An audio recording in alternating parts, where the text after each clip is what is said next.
श्री विष्णु शान्ताकार मन्त्रः। शान्ताकारं भुजगशयनं पद्मनाभं सुरेशं विश्वाधारं गगनसदृशं मेघवर्णं शुभांगं लक्ष्मीकान्तं कमलनयनं योगविरधानगम्यं वन्दे विष्णु भवभयहरं सर्वलोकैकनाथम्। ॐ श्री गणेशाय नमः। श्री लक्ष्मी नारायण अष्टोत्तर शतनाम स्तोत्रम्। श्रीर्विष्णु कमला सारांगे लक्ष्मीर्वैकुण्ठनायकः पद्मालया चतुर्बाहुः क्षीराब्धि तनयाच्युतः इंदिरा पुण्डरीकाक्षा रमा गरुडवाहनः भार्गवी शेषपर्यङ्को विशालाक्षी जनार्दनः स्वर्णांगी वरदो देवी हरिरिन्दुमुखी प्रभुः सुन्दरी नरकध्वंसी लोकमाता मुरान्तकः भक्तप्रिया दानवारिः अंबिका मधुसूदनः वैष्णवी देवकी पुत्रो रुक्मणी केशिमर्दनः वरलक्ष्मी जगन्नाथः कीरवाणी हलायुधः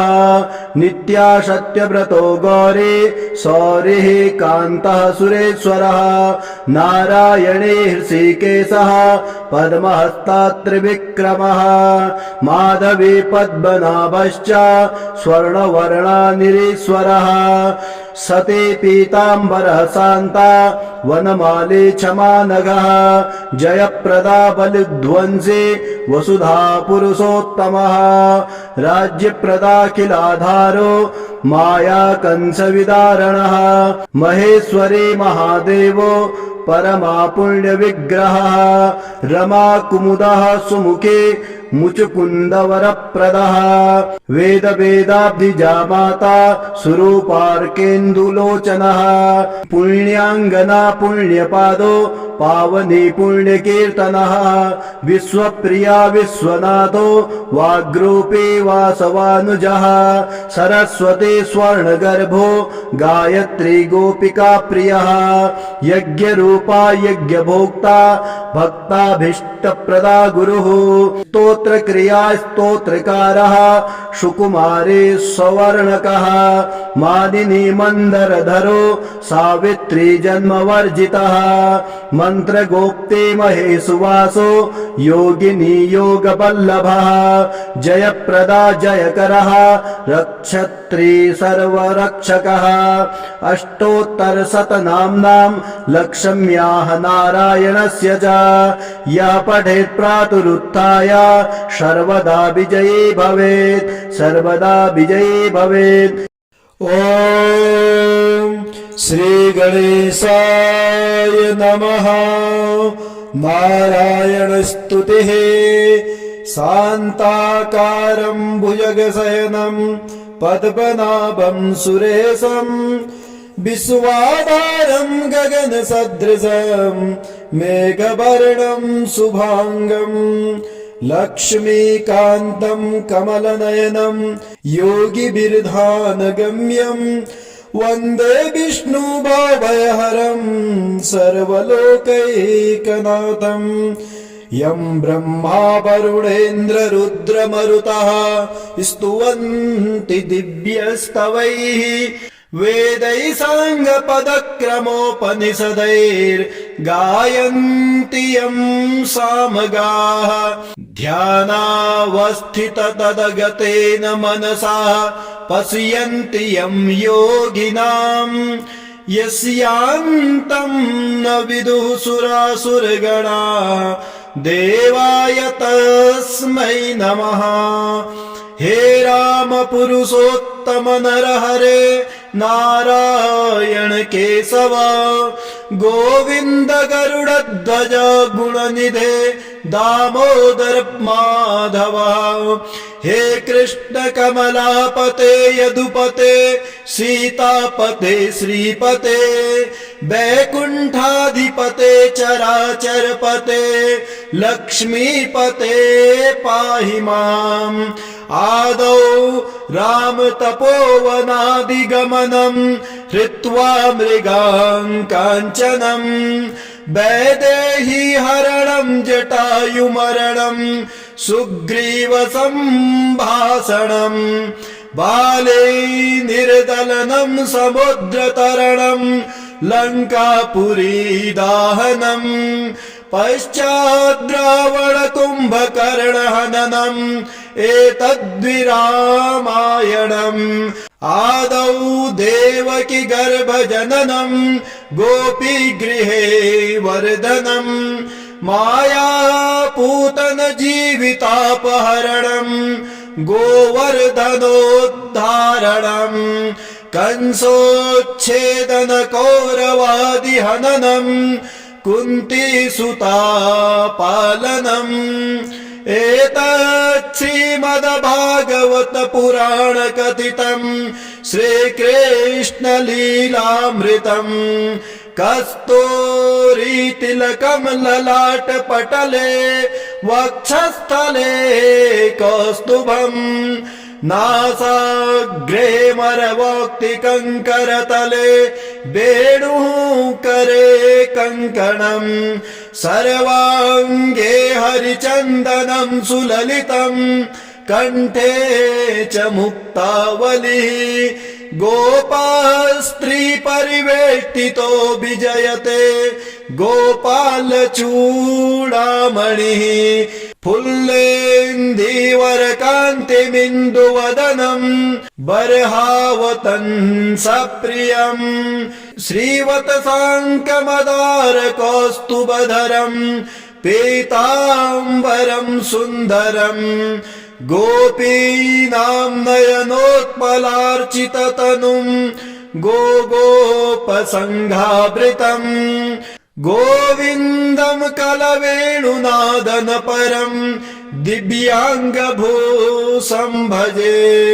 सशङ्खचक्रम् सकिरीटकुण्डलम् सपीतवस्त्रम् सरसीरुहेक्षणम्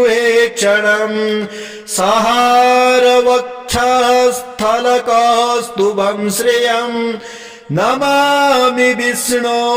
शिरसा चतुर्भुजम् त्वमेव माता च पिता त्वमेव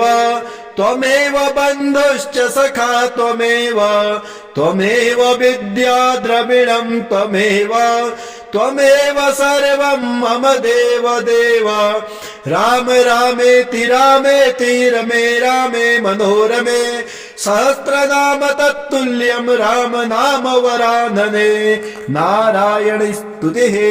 यस्य स्मरणमात्रेण जन्म संसार बन्धनात् विमुच्यते नमस्तस्मै विष्णवे प्रभु विष्णवे नमः समस्तभूतानामादिभूताय भूभृते अनेक रूप रूपाय विष्णवे प्रभ विष्णवे वैशम्पायन उवाच श्रुत्वा धर्माण शेषेण पावनानि च सर्वशः युधिष्ठिरः शान्तनवम् पुनरेवाभ्यभाषत युधिष्ठिर उवाच किमेकम् दैवतम् लोके किं व्याप्येकम् परायणम् स्तुवन्तः कमर्चन्तः प्राप्नुयार्मानवा शुभम् को धर्मः सर्वधर्माणाम् भवतः परमो मतः किं जपनमुच्यते जन्तुर्जन्म संसार बन्धनात् भीष्म उवाच जगत्प्रभुम् देवदेवम् अनन्तम् पुरुषोत्तमम् स्तुवन्नाम सहस्रेण पुरुषः शततोत्थितः तमेव चार्चयन् नित्यम् भक्त्या पुरुषमव्ययम् ध्यायन् स्तुवन्नमस्यश्च यजमानश्च मेव च अनादिनिधनम् विष्णुम् सर्वलोकमहेश्वरम् लोकाध्यक्षम् स्तुवन् नित्यम् सर्वदुःखादिको भवेत् ब्रह्मण्यम् सर्वधर्मज्ञम् लोकानाम् कीर्तिवर्धनम् लोकनाथम् महद्भूतम् सर्वभूतभवोद्भवम् एष मे सर्वधर्माणाम् धर्मोऽधिकतमो मतः यद्भक्त्या पुण्डरीकाक्षास्तु वैच्चै नरः सदा परमं यो महत्तेजः परमं यो महत्तपः परमं यो महद्ब्रह्मा परमं यः परायणम् पवित्राणां पवित्रं यो मङ्गलानां च मङ्गलम् दैवतं देवतानां च भूतानाभ्यो यः पिता यथा सर्वाणि भूतानि भवत्यादियुगागमे यस्मिश्चाप्रलयं यान्ति पुनरेव युगक्षये तस्य लोकप्रधानस्य जगन्नाथस्य भूपते विष्णोर्नाम सहस्रं मे शृणु पापभयापहम् यानि नामानि गौणानि विख्यातानि महात्मनः ऋषिभिः परिगीतानि तानि वक्ष्यामि भूतये ऋषिर्नाम सहस्रं मे वेदव्यासो महामुनि छन्दोनुष्टुप् तथा देवी भगवान् देवकी सुतः अमृतासूद्भवो बीजं शक्तिर्देवकी नन्दनः त्रिसामहृदयं तस्य शान्त्यर्थं विनियोजयेत् विष्णुं जिष्णुं महाविष्णुं प्रभविष्णुं महेश्वरम् अनेकरूपदैत्यान्तं नमामि पुरुषोत्तमम् ओम अस्य श्री विष्णुर्दिव्य सहस्रनाम स्तोत्र मंत्रस्य श्री वेदव्यास भगवान ऋषिः अनुष्टुप् छन्दः श्री महाविष्णु परमात्मा श्रीमन्नारायणो देवता अमृतासूद्भवो भानुरिति बीजं देवकी नन्दनः तृष्टेति शक्तिः उद्भवः क्षोभणो देवः इति परमो मंत्रः शृंखभिन्नन्दकी चक्री कीलकम् सारंग धन्वा गदाधरः इत्यास्त्रम् रथांगपाणिरक्षोभ्य इति नेत्रम् त्रिसामा सामगः सामेति कवचम् आनंद परब्रह्मेति योनिः ऋतुः सुदर्शनः कालः इति दिग्बन्धनः श्री विश्वस्वरूप इति ध्यानम् श्री महाविष्णुपीत्यर्थे सहस्रनाम स्तोत्र पाठे विनियोगः ओम विश्वं विष्णुर्वषट्कारो भूत भव्य भवत् प्रभुः भूतकृत् भूत वृद्भावो भूतात्मा भूत भावनः भूतात्मा परमात्मा च मुक्तानां परमागतिः अव्ययः पुरुषः साक्षी क्षेत्रज्ञोऽक्षर एव च योगो योगविदां नेता प्रधान पुरुषेश्वरः नारसिंहवपुः श्रीमान् केशवः पुरुषोत्तमः सर्वः सर्वाशिवस्ताणुर्भूतादिनिधिरव्ययः सम्भवो भावनो भरता प्रभवः प्रभुरीश्वरः स्वयंभू शंभुरादित्यः पुष्कराक्षो महास्वनाः अनादिनिधनो धाता विधाता धातुरुत्तमः अप्रमेयो ऋषिकेशः पद्मनाभो मरप्रभुः विश्वकर्मा मनस्तष्टा स्तविष्टा स्थिरो ध्रुवः अग्राह्य शाश्वतः कृष्णो लोहिताक्षः प्रतर्दनः प्रपूतस्त्रीककुब्धामं पवित्रं मङ्गलं परम् ईशानः प्राणदः प्राणो ज्येष्ठा श्रेष्ठ प्रजापतिः हिरण्यगर्भो भूगर्भो माधवो मधुसूदनः ईश्वरो विक्रमी धन्वी मेधावी विक्रमाक्रमः अनुत्तमो दुराधर्षः कृतज्ञः कृतिरात्मवान् सुरेशः शरणं शर्मा विश्वरेता प्रजाभवः आ संवत्सरो व्याला प्रत्ययः सर्वदर्शनः अजा सर्वेश्वरः सिद्धा सिद्धि सर्वाधिरच्युतः वृषा कपिमेयात्मा सर्वयोगिविनिः श्रितः वसुर्वसुमना सत्या समात्मा समितः समः अमोघा पुण्डरीकाक्षो वृषकर्मा वृषाकृतिः रुद्रो बहुशिरा बभ्रुर्विश्वयोनिः शुचिस्रवाः अमृतः शाश्वतस्थाणुर्वरारोहो महातपः सर्वगा सर्वविद्भानुर्विश्वक्सेनो जनार्दनः वेदो वेदविदभ्याङ्गो वेदाङ्गो वेदवित् कविः लोकाध्यक्षासुराध्यक्षो धर्माध्यक्ष कृताकृतः चतुरात्मा चतुर्व्यूहश्चतुर्दृष्टिचतुर्भुजः प्राजिष्णुर्भोजनं भोक्ता विजेता सहिष्णुर्गददादिजः अनघो विजयो जेता विश्वयोनि पुनर्वसु उपेन्द्रः उपेन्द्रो वामनः प्रांशुरमोघः सुचिरुर्जितः अतीन्द्रः संग्रहः सर्गो धृतात्मा नियमो यमः वेदो वेद्य सदा योगी वीरः माधवो मधुः अतीन्द्रियो महामायो महोत्साहो महाबलः महाबुद्धिर्महावीर्यो महाशक्तिर्महाद्युतिः अनिर्देश्यो वपुः श्रीमान् मे आत्मा महाधृत् महेशु वासो वही भर्ता श्रीनिवास सतां गतिः अनिरुद्धासुरानन्दो गोविन्दो गोविन्दां पतिः मरीचिर्दमनो हंसा सुवर्णो भुजगोत्तमः हिरण्यनाभा सुतपः पद्मनाभा प्रजापतिः अमृत्यो सर्वदिक्सिंहा सन्धाता सन्धिमान् स्थिरः अजो दुर्मर्षणा शास्ता विश्रुतात्मा सुरारिः गुरुर्गुरुत्तमो धामा सत्या सत्यपराक्रमः निमिषो निमिषस्तग्भिर्वाचस्पतिरुदारधिः अग्रणीर्ग्रामणी श्रीमान् न्यायो नेता समीरणः सहस्रमूर्धा विश्वात्मा सहस्राक्षः सहस्रपात् आवर्तनो निवृतात्मा संवृता संप्रदर्दनः आसंवर्तको वह्निरनिलो धरणीधरः सुप्रसादा प्रसन्नात्मा विश्वदृग्विश्वविभुः सत्कर्ता सत्कृता साधुर्जयनुर्नारायणो नरः असंख्येयो प्रमेयात्मा सृष्टा सृष्टिकिच्छुचिः सिद्धार्था सिद्ध संकल्पा सिद्धिदा सिद्ध साधनः वृषाहि वृषभो विष्णुर्वृषपर्वा वृषोदरः वर्धनो वर्धमानश्च विविक्ता श्रुतिसागरः सुभुजो दुर्धरो वाग्मी महेन्द्रो वसुदो वसुः नैकरूपो बृहद्रूपा शिवविष्टा प्रकाशनः ओजस्तेजो दिधिरः प्रकाशात्मा प्रतापनः रिद्धः स्पष्टाक्षरो मन्त्रश्चन्द्रांशुर्भास्करद्युतिः अमृतासूद्भवो भानु सस्बिन्दु सुरेश्वरः औषधं जगता सेतो सत्यधर्म पराक्रमः भूतभव्यभवत्नाथा पवनः पावनो नलः कामः कामकृत्कान्तः कामः कामप्रदः प्रभुः युगादिकृतयुगावर्तो नैकमायो महत्स्वनः अदृश्यो व्यक्तरूपश्च सहस्रजिदनन्तजित् इष्टो विशिष्टा सृष्टिष्टा शिखण्डी नहुसो वृषः क्रोधः क्रोधकृत्कर्ता विश्वबाहुर्महीधरः अच्युता प्रतिता प्राणा प्राणदो वासवानुजः अपां निधिरधिष्ठानम् अप्रमन्तः प्रतिष्ठितः स्कन्दः स्कन्दधरो धूर्यो वरदो वायुवाहनः वासुदेवो बृहद्भानुरादिदेवः पुरन्दरः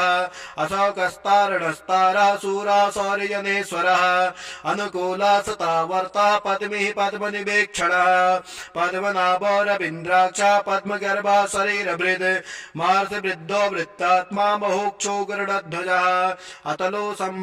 अतुलः संभवो भीमा समयज्ञो हविर्हरिः सर्वलक्षणलक्षण्यो लक्ष्मीवान् समितिञ्जयः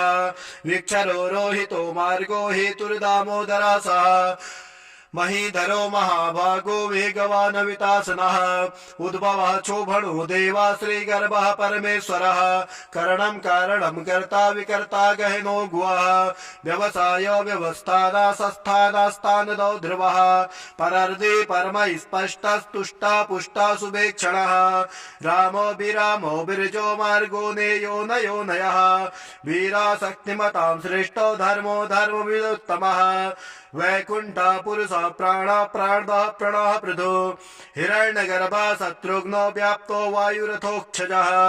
ऋतो सुदर्शनः कालः परमेष्टि परिग्रहः उग्रः संवत्सरो दक्षो विश्रामो विश्वदक्षिणः विस्तारः स्थावणस्ताणु प्रमाणं बीजमव्ययम् अर्थो नर्थो महाकोशो महाभोगो महाधनः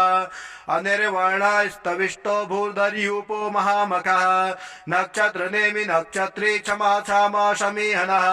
यज्ञो महीजश्च क्रतुसत्रासतां गतिः सर्वदर्शी विमुक्तात्मा सर्वज्ञो ज्ञानमुत्तमम् सुवृता सुमुखा सूक्ष्मा सुघोषा सुखदा सुहृत् मनोहरो जितक्रोधो वीरबाहुर्विदारुणः स्वापना सबसो व्यापी नैकात्मा नैककर्मकृत्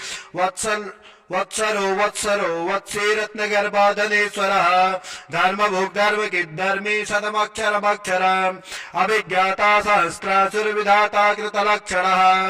गवस्तनेमि सत्त्वस्ता सिंहो भूतमहेश्वरः आदिदेवो महादेवो देवेशो देवभृग्गुरो उत्तरो गोपतिर्गोप्ता ज्ञानगम्यः पुरातनः शरीरभूतभृद्भोक्ता कपीन्द्रो भूरि दक्षिणः सोमपो मृतपः सोमा पुरुजित पुरुषोत्तमः विनयो जयः सत्यसन्ध्यो दसारः सात्वतां पतिः जीवो विनतां साक्षी मुकुन्दो वितविक्रमः अम्भो निधिरनन्तात्मा महोदधिशयोऽन्तकः अजो महरः स्वाभाभ्योजिता मित्र प्रमोदनः आनन्दो नन्दनो नन्दा सत्यधर्मा त्रिविक्रमः महर्षि कपिलाचार्य कृतज्ञो मेदिनीपतिः त्रिपदस्त्रिदशाध्यक्षो महाशृंगः कृतान्तकृत् महाबराहो गोविन्दा सुषेणा कनकाङ्गदी गुह्यो गभीरो गैनो गुप्तश्चक्रगदाधरः वेद्या साङ्गोचितः कृष्णो दृढा संकर्षणोच्युतः वारुणो वरुणो वृक्षा पुष्कराक्षो महामना भगवान् भगः नन्दी वनमाली हरायुधा आदित्यो ज्योतिरादित्या सहिष्णुर्गति सत्तमः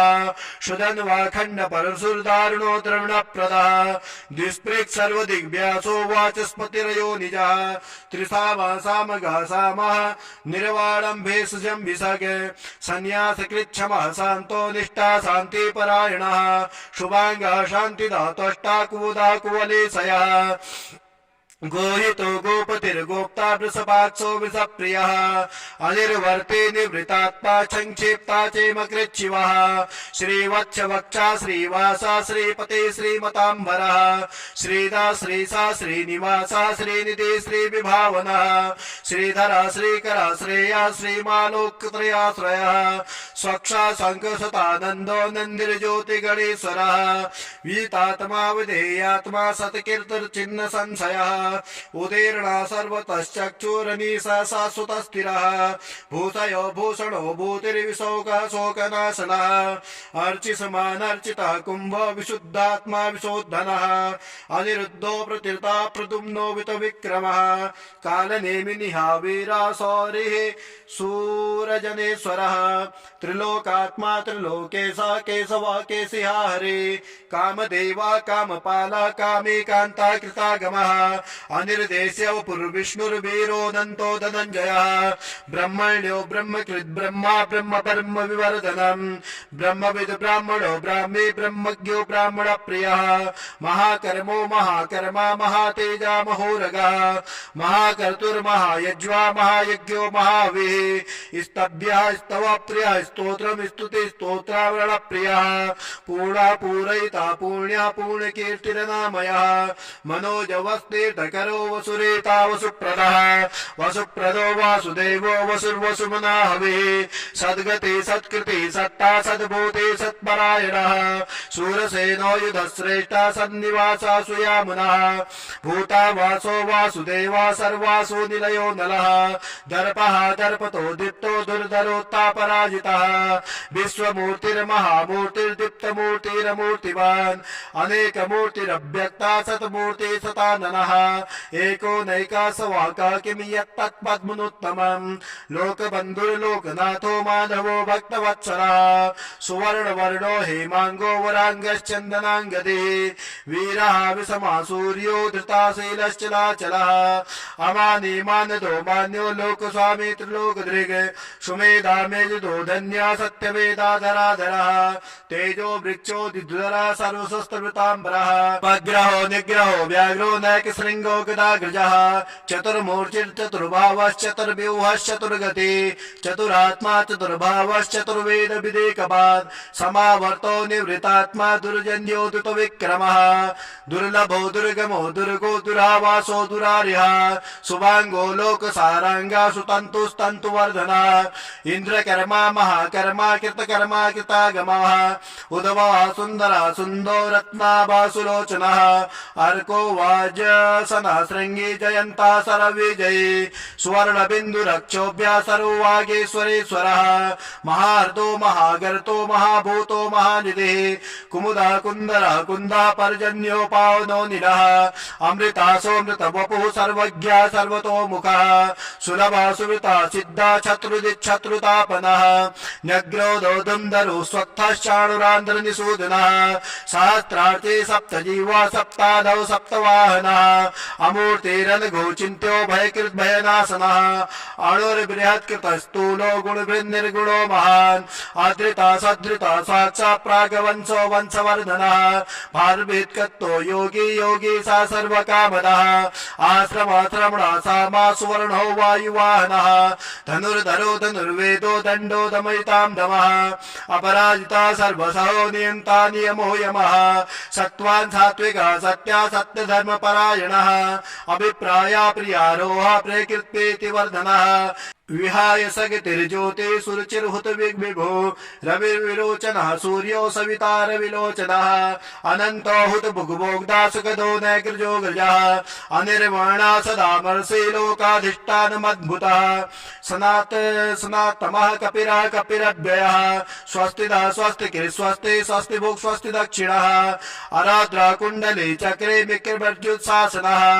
शब्दातिका शब्दसः सुशीरः सर्वरीकरः अक्रूरापेशलो दक्षो दक्षिणा दक्षिणाम्बरः विद्वत्तमो वेतभयः पुण्यः श्रवण कीर्तनः उत्तारणो दुष्कृतिः पुण्यो दुःस्वप्ननाशनः वीरः रक्षणः सन्तो जीवनः पर्यवस्थितः अनन्तरूपादन्तस्य जितमन्युर्भयापः चतुरस्तो गभीरात्मा विदिशो व्यादिशो दिशः अनादिर्भूर्भुवो लक्ष्मी सुवीरो रुचिराङ्गदः जन्नो जन्मनादिर्भीमो भीम पराक्रमः आधार निलयो धाता पुष्पः स प्रजागरः ऊर्ध्वङ्गः सदपदाचारः प्राणदः प्रणः प्रणः प्रमाणं प्राणनिलयः प्राणभृत् प्राणजीवनः तत्त्वं तत्त्वविदेकात्मा जन्म मृत्युजराधिगः भूर्भुवः स्वतरस्तारा सविता प्रपितामहः यज्ञो यज्ञपतिर्यज्वा यज्ञाङ्गो यज्ञवाहनः यज्ञभृद् यज्ञकृद् यज्ञे यज्ञभुग् यज्ञसाधनः यज्ञान्तकृति यज्ञगुह्यामन्मन्नाद एव च आत्मयोनि स्वयं जातो वैखानः श्यामगायनः देवकी नन्दनः तष्टाचिते सह पापनाश शङ्खभृन्नन्दकी चक्रे सारंग धन्वा गदाधरः रथांग पाणिरक्षोभ्यः सर्वप्रहरणायुधः ॐ नमः इति वनमाले वनमाले गदे सांगे शंखे चक्रे च नंदिके श्रीमान् नारायणो विष्णुर्वासुदेवोऽभिरक्षतु भीष्म उवाच इदीदं कीर्तनीयस्य केशवस्य महात्मनः नाम्ना सहस्रं दिव्यानाम् अशेषेण प्रकीर्तितं यैदं शृणुया नित्यं यश्चापि परिकीर्तयेत् नाशुभं प्राप्नुयात् किञ्चित् सौमुत्रेह च मानवः वेदान्तको ब्राह्मणः स्यात् क्षत्रियो विजयी भवेत् वैश्यो धन समृद्धः स्यात् शूद्रो सुखमवाप्नुयात् धर्मार्थे प्राप्नुयात् धर्मामर्थार्थे चार्थमाप्नुयात् कामान् प्राप्नुयात् कामे प्रजार्थे प्राप्नुयात् प्रजान् भक्तिमानाय सदोत्थाय सुरुचिर्गतिमानसः सहस्रं वासुदेवस्य नाम्नामेतत् प्रकीर्तयेत् यथा प्राप्नोति विपुलं ज्ञाति प्राधान्यमेव च अचलां श्रेयवाप्नोति श्रेयः प्राप्नोति नोत्तमम् न भयं क्वचिदाप्नोति वीर्यं तेजश्च विन्दति भवत्यरोगो दुतिमान् बलरूपगुणान्वितः रोगार्तो मुच्यते रोगात् बद्धो मुच्येत बन्धनात् भयान् मुच्येत भीतस्तो मुच्येतापत्रापदः दुर्गाणि त्रस्तासु पुरुषा पुरुषोत्तमम् स्तुवन्नाम सहस्रेण नित्यं भक्तिसमन्वितः वासुदेवाश्रयो मर्त्यो वासुदेवपरायणः